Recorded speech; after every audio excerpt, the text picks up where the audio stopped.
Hi, YouTube family. Hope you're having a great evening, day, or night whenever you're watching. Just wanted to come on today, and my topic that we're going to talk about today is cancer. And many of you know that my dad was diagnosed with cancer on the day after Thanksgiving of 2023. And my dad passed away very shortly after his diagnosis. He passed on January 22nd of 2024. And so I wanted to come on, of course, and talk to everyone about cancer and when you have a family member that is diagnosed. You know, I want to share my story of what I went through during my dad's diagnosis. So, of course, like I said, we found out the day after Thanksgiving because my dad had been showing some signs of, forgetting things. And we took him to urgent care. And um, the doctor had did some tests because, of course, we told the doctor what signs and symptoms that my dad had been showing. Um, it was like some things were, um, I won't say unfamiliar, but some things that maybe he had forgotten.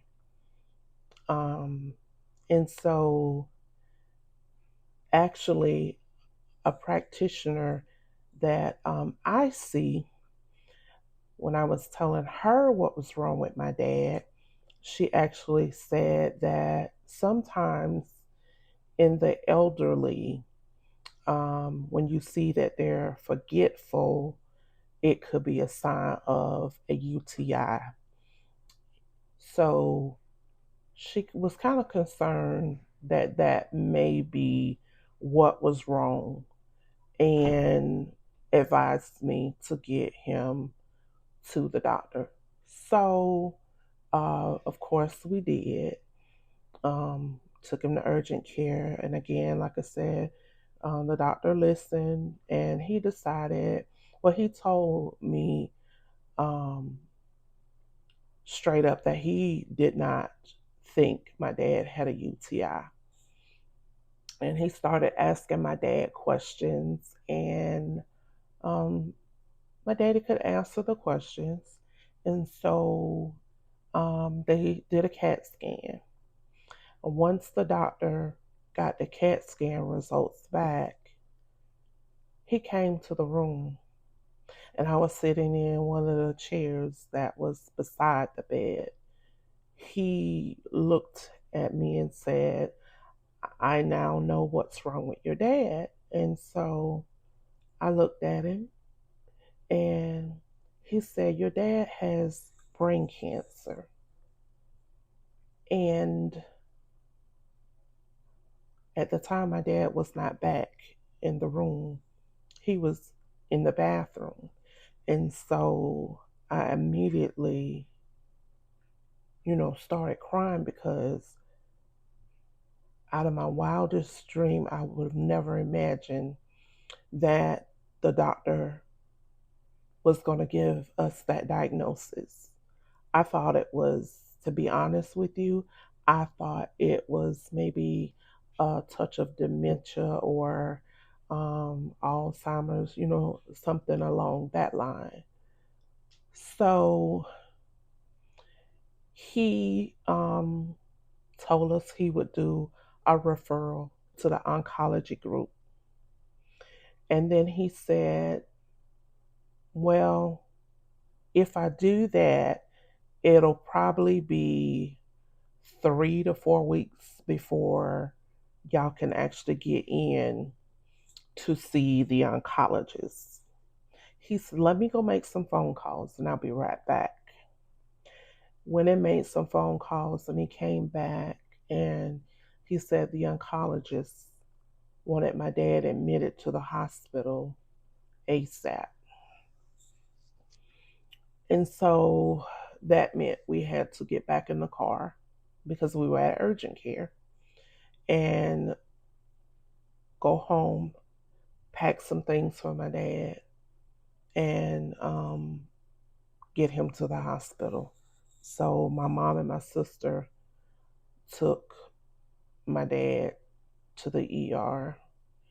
Um, I needed to get home and check on my family.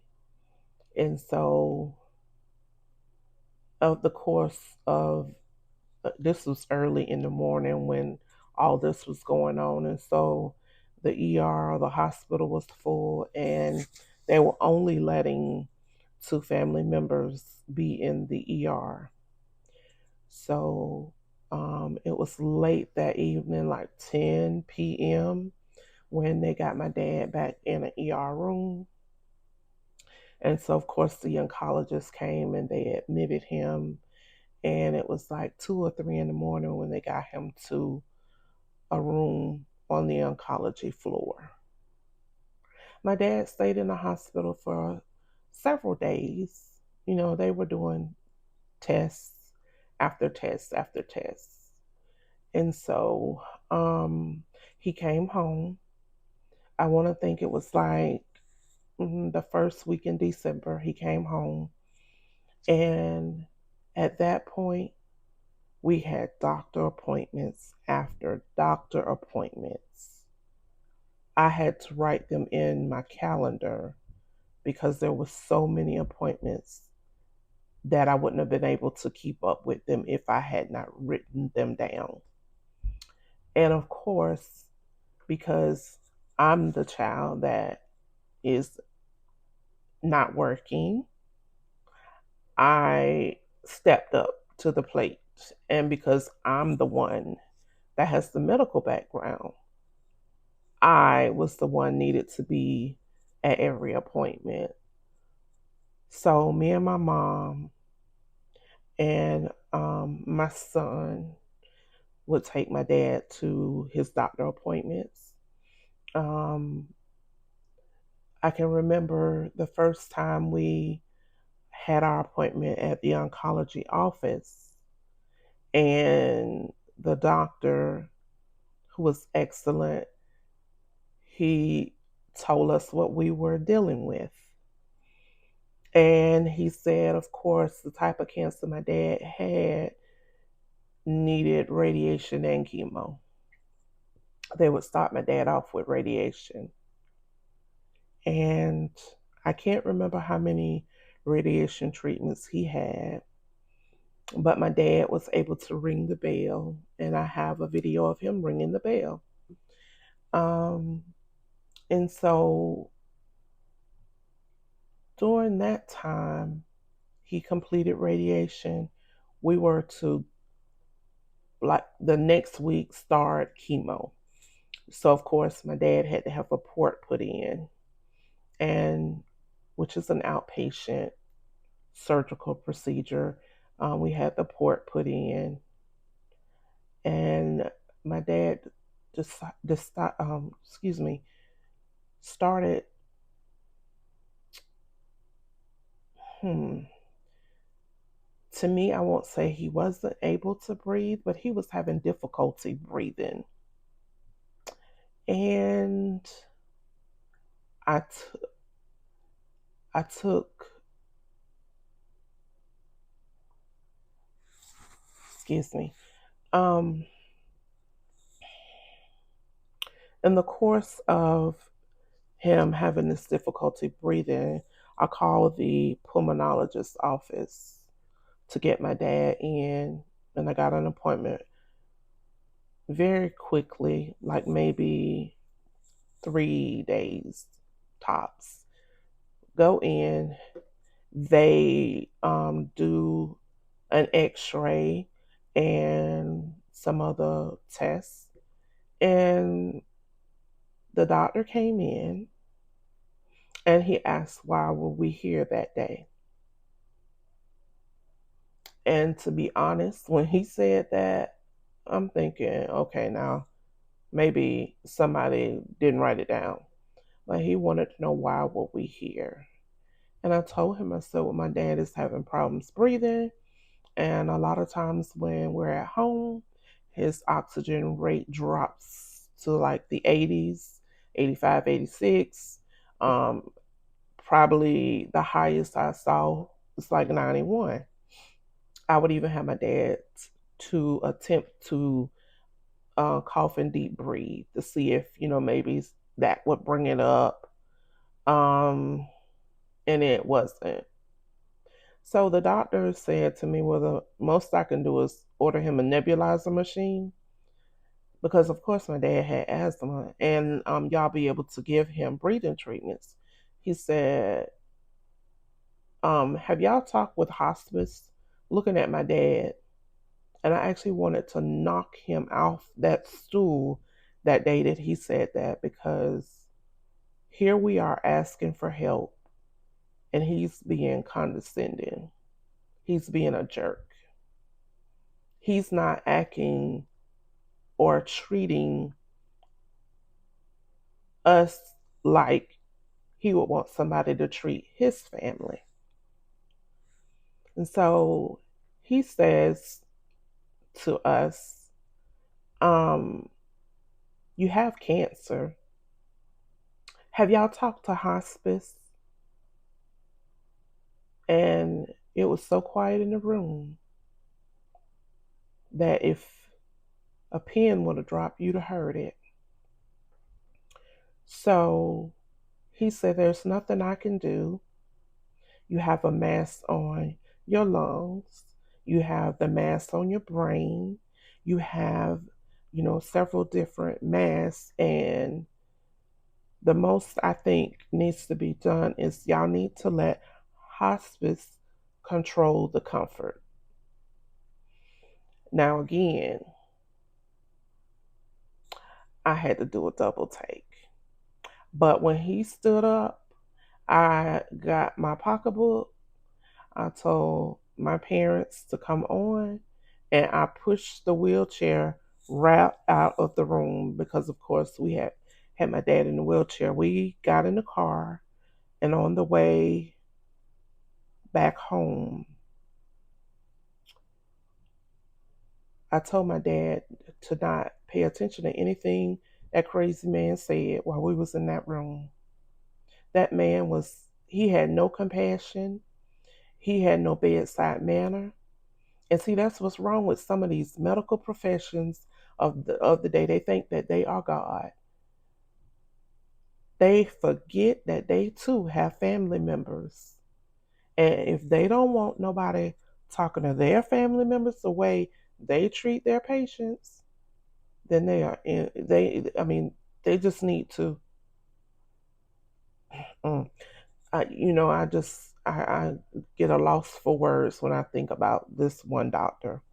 But when we got ready to check out, the lady asked me, did we need a follow up appointment? And I told her we would never come back to that office for anything. And so we left and we went home. I think 2 days later, my dad was supposed to go back to see the oncologist. And I got to the house early that morning, and my mom told me that my dad was not able to get up on his own anymore, that she basically had to just about do everything.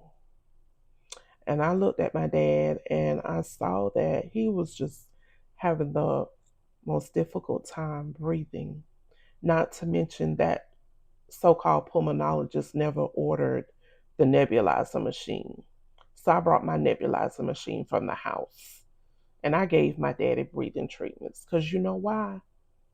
I wasn't going to sit there and depend on nobody. That was my daddy. And I was going to make sure my daddy had everything he needed. And so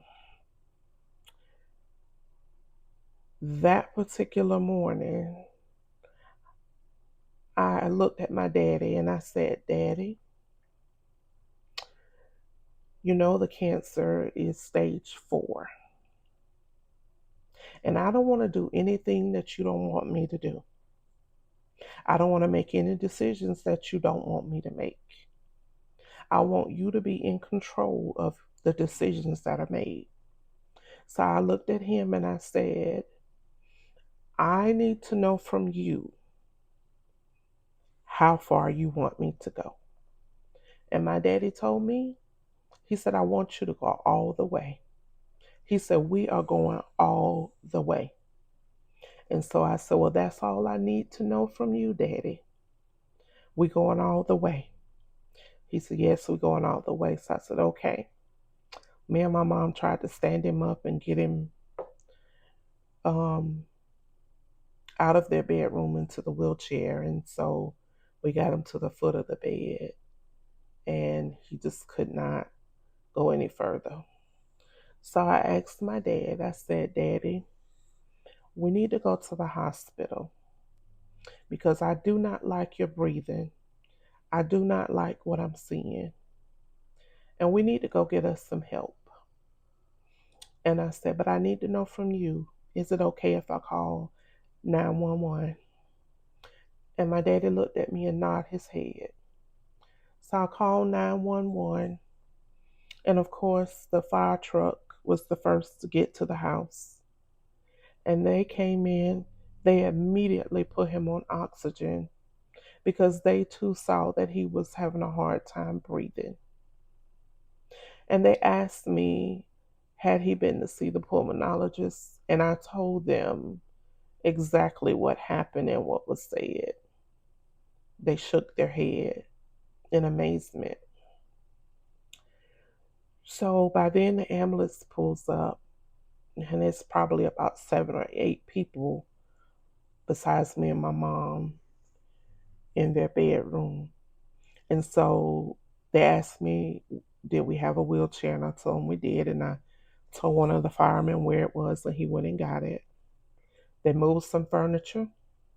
They got my daddy in that wheelchair and they pushed him down the hall to the back door where the stretcher was waiting. They got my dad on the stretcher and they got him in the ambulance. Me and my mom followed the ambulance to the hospital. My dad was immediately put in a room. They did some x-rays and CAT scan. And while my dad was gone, the doctor came in to talk to me and my mom.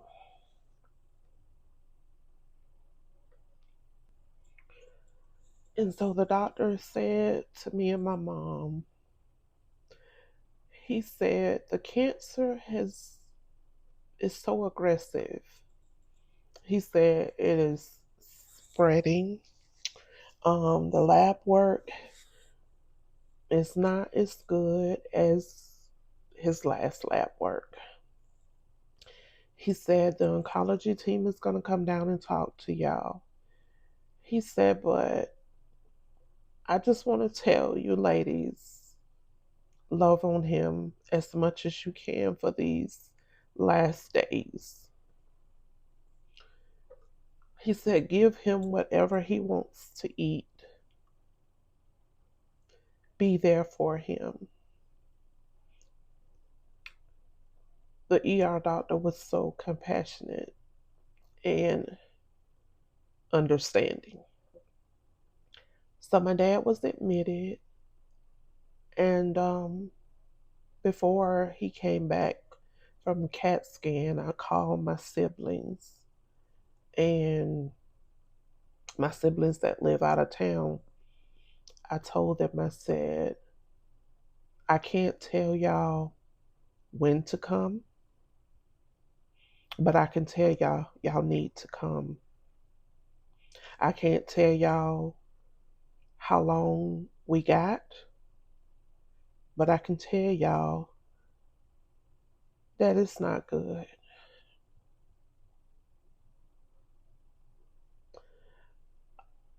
I remember texting my sister and also my sister in law that are here. I didn't text my brother because I knew he wasn't going to be near his phone. So I let my sister in law contact him. My brother got off from work, and my sister in law and him came to the hospital. And um, for the next couple of days, we would spend all day at the hospital. Me and my mom. Some days I brought my son, some days I didn't because, all we were doing was sitting. But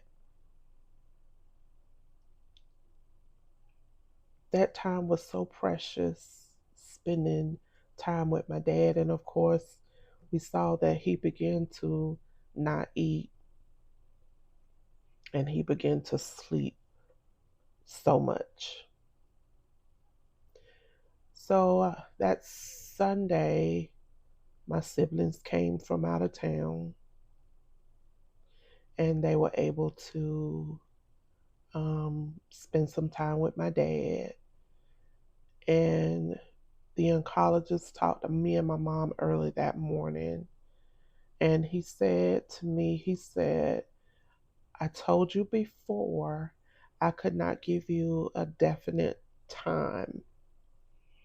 He said, but I can tell you this, the time is getting very near.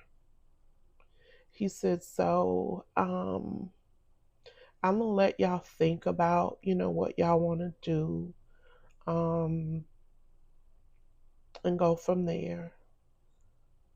So, of course, after he left, me and my mom talked. And I told my mom, I said, we don't want daddy to suffer. And she said, no, we sure don't. I said, so do you agree that we now need to go ahead and go on hospice? And my mom said, yeah. So later on, I went out to the nursing station and told the nurse that we wanted to talk to the doctor before he left off the floor doing his rounds. Shortly, the doctor came back in and we told the doctor that we were going to go ahead and go on hospice. So the doctor explained to us that, since we were going on hospice, that they would stop all medication that my dad was getting, all IVs, and they would give him, uh, medicine to keep him comfortable. And I got a phone call from the hospice coordinator who wanted to come and talk with all of us. And so he came that day, but I told him I didn't want to talk in front of my dad, even though my dad was, you know, in like a deep sleep. I'm gonna say he, he was dwindling down. So, and I know he could still hear very well, and I didn't want to have none of that conversation in front of my dad. So we went down the hall and we talked. We got everything set up, and hospice was to deliver the bed the next morning. And so a lot of our family was at the hospital and they all left and went home with my mom to kind of get things rearranged in rooms for hospice to be able to bring in equipment and stuff that was needed to take care of my dad. And me and my sister in law, we stayed, and my other siblings, they left and went back, the ones that were from out of town. And then later on that evening, my mom and the rest of my family members came back. And me and my mom stayed, late into the night. We went home to get some rest because I was to be back at the hospital before 8 that morning because I was going to stay at the hospital with my dad until um, ambulance transportation, was to take him home. And so my mom and my son was going to be at the house waiting for all the equipment and stuff to arrive. On my way to my parents' house, about 2 seconds before we turned on their street, my husband was driving. I got a phone call and I picked up my phone. It was like, mm, I remember it to this. It was 7:04 a.m. And I looked at the number and I knew the number because I used to work at that hospital. So I said, oh wow, this is the hospital calling. I answered the phone and it was his night nurse, Miss Betty. Miss Betty said, hey, is this Glenda? And I said, yes, ma'am. She said, this is Betty from the hospital. She said, I wanted to call and let you know your dad passed away at 7 a.m. this morning.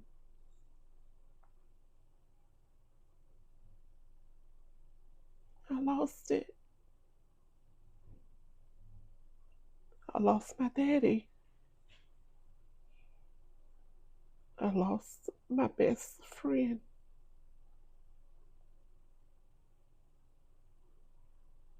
Cancer is so mean. It's the worst disease ever.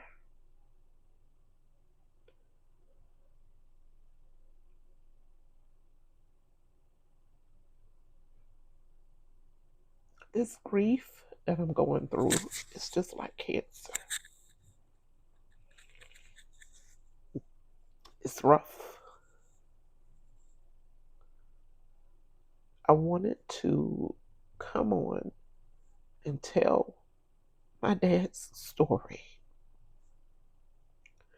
My dad was a very hardworking person. My dad went into the army at 17 after he graduated high school. My dad retired from the military. My dad worked several jobs where he retired from.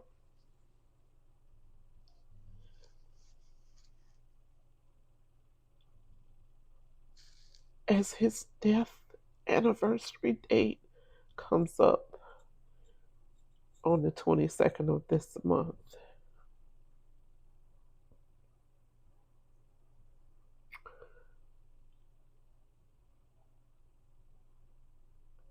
I grieve.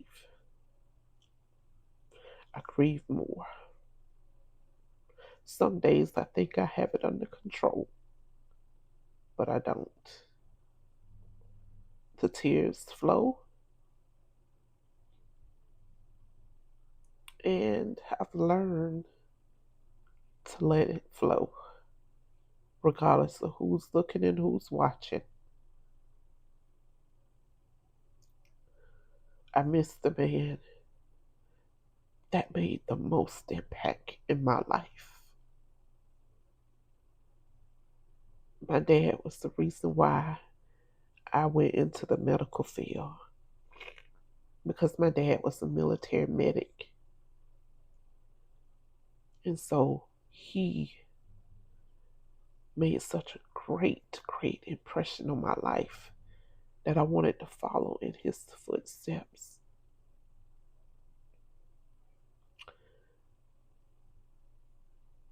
If you have a parent, go to the doctor with them. Make sure they get all the care because there are going to be some doctors and nurses who don't have compassion. Get what's best for your family member. Before my dad showed any signs of being sick, he was faithfully going to the doctor, and they were supposedly taking care of him, but they wasn't. He didn't get the care that he should have. And the doctor that he had, I had a very, very nice conversation with her, and I told her in a very nice way that she failed my daddy.